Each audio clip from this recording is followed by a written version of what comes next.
Hi guys, welcome to Talk Session TV. Let's look at this perspective about the defense minister and the whole conundrum that's been working with it. Now, the Christopher Musa was taking off this political thing from this defense thing, I beg your pardon. And when he was taking off this defense thing, he was first off the chief of defense staff, all right?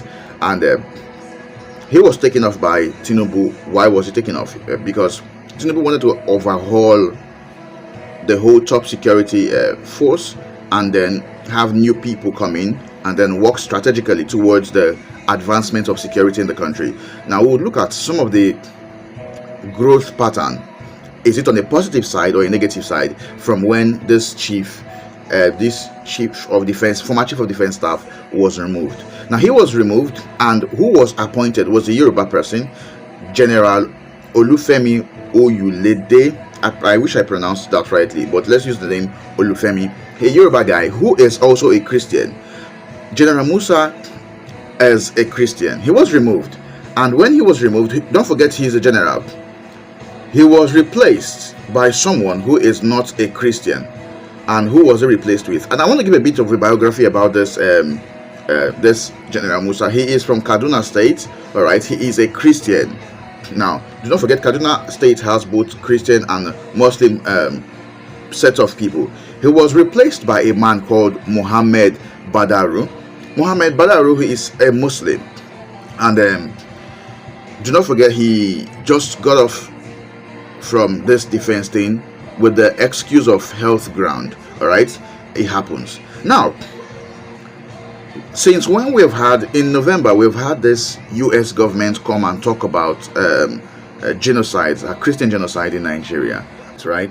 The whole genocide thing started off in November, about November, and from that time, there's been this clamor that there's been some support from certain top officials, from the defense minister. He's been accused, to Gumi, he's been accused, and a lot of other top politicians. They were accused of either funding or being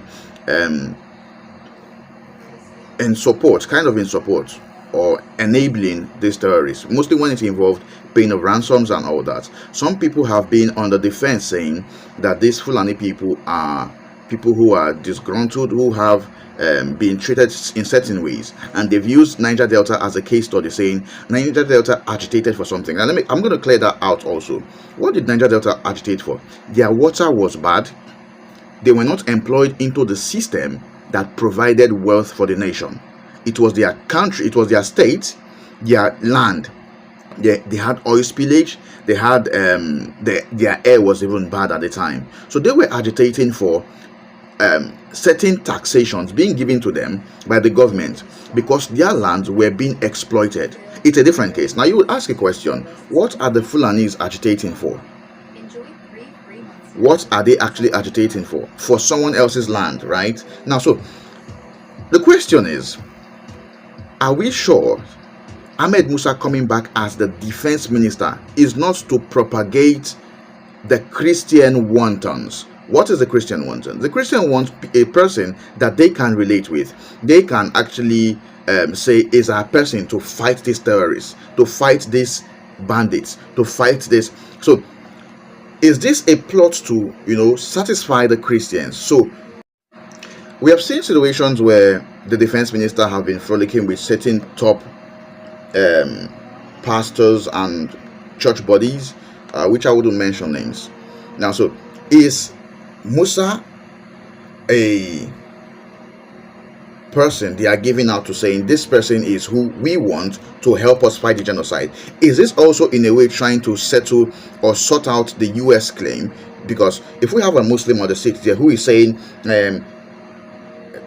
we need to hear from them and know what their issue is and all that, is it a Christian coming in that sorts this thing? This thing could be political. We're not saying it is. We're saying, could this be one of the plots of politics to, after sending this guy off as a defense minister, bringing him back again as a Christian who is. So we have in the defense team, in the military defense team, we have Christian in both ends, right? Chief of defense staff and then the defense minister.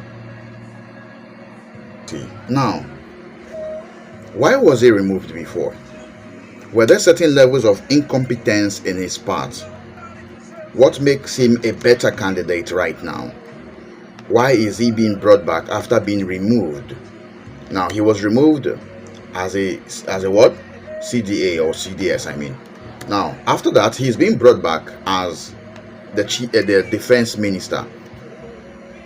If he couldn't function so properly that he was removed with the chief of defense staff, how much would he function as a defense minister? So this whole thing, is there a political twist to it? Is he being endorsed by the Christian folks? Are the Senate the ones who endorsed him? Whatever move Tinubu took to have removed certain, governing bodies involving the military was a right decision, because whoever it is knows that there's been certain infiltration of people from different factions in the military, in the defense team. And so he doing this was nice, it was okay. But the question is, are you sure we are not being played again? This is my 2 cents, and not to drive any opinion, but just a political talk, political idea, political debate. Do not forget to like our page. Do not forget to subscribe and drop your comments. Please, when you subscribe to our page, you help us grow. What we bring out here are very insightful, debatable comments, news about Nigeria, news about things going on in the world also. In doing so, we hope you like our page. We hope you subscribe. Thank you.